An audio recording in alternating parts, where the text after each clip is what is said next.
ഒരു ദിവസം കൃഷ്ണൻ യുധിഷ്ഠിരനോട് സൗമ്യമായി സംസാരിച്ചു. സത്യകിയും ഞാനും ഞങ്ങളുടെ സ്വന്തം നഗരം കണ്ടതായി ഓർക്കുന്നില്ല. കുറച്ചു നേരത്തേക്കെങ്കിലും എന്നെ തിരികെ പോകാൻ അനുവദിക്കൂ. കൃഷ്ണന്റെ വേർപാടിനെക്കുറിച്ചുള്ള വാർത്ത കൊട്ടാരത്തിൽ പരന്നപ്പോൾ അഭിമന്യുവിന്റെ വിധവയായ ഉത്തര ഓടിവന്നു. അവളുടെ മുഖം വിളറിയിരുന്നു. അവൾ കൃഷ്ണന്റെ കാൽപാദങ്ങളിൽ വീണു. അവൾ കരഞ്ഞുകൊണ്ട് പറഞ്ഞു, തീ ചീറ്റിക്കൊണ്ടിരിക്കുന്ന ഒരു ശക്തി എന്നെ പിന്തുടരുകയാണ്. ഒരിക്കലും നിലയ്ക്കാത്ത അഗ്നി. യുദ്ധഭൂമിയിൽ എന്റെ പ്രഭു വീരമൃത്യു വരിച്ചതിനു ശേഷം എന്റെ ജീവിതത്തിന് അർത്ഥമില്ലാതായി. എന്നാൽ കൃഷ്ണ, ഞാൻ അങ്ങയുടെ അഭിമന്യുവിന്റെ ശിശുവിനെ ഗർഭം ധരിച്ചിരിക്കുകയാണ്.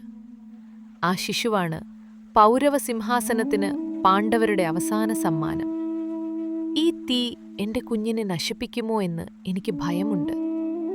ദയവായി എന്റെ കുഞ്ഞിനെ രക്ഷിക്കണമേ കൃഷ്ണ. കൃഷ്ണൻ തന്റെ കണ്ണുകൾ അടച്ചു.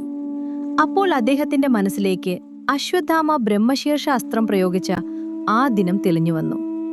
അത് പിൻവലിക്കാൻ കഴിയാതെ അശ്വത്ഥാമാവ് പാണ്ഡവരുടെ ജനിക്കാത്ത കുട്ടികൾക്ക് നേരെ അത് ലക്ഷ്യമാക്കിക്കൊണ്ടു പറഞ്ഞു, ലോകം പാണ്ഡവരഹിതമാകട്ടെ. കൃഷ്ണൻ ഉത്തരയെ എഴുന്നേൽപ്പിച്ചുകൊണ്ട് പറഞ്ഞു, എന്റെ കുഞ്ഞെ, കരയേണ്ട. അഭിമന്യു നിന്റെ ഉള്ളിൽ വീണ്ടും ജീവിക്കും. നിന്റെ കുഞ്ഞ് ജനിക്കുന്നതുവരെ ഞാൻ ഇവിടെ തന്നെ ഉണ്ടാകും.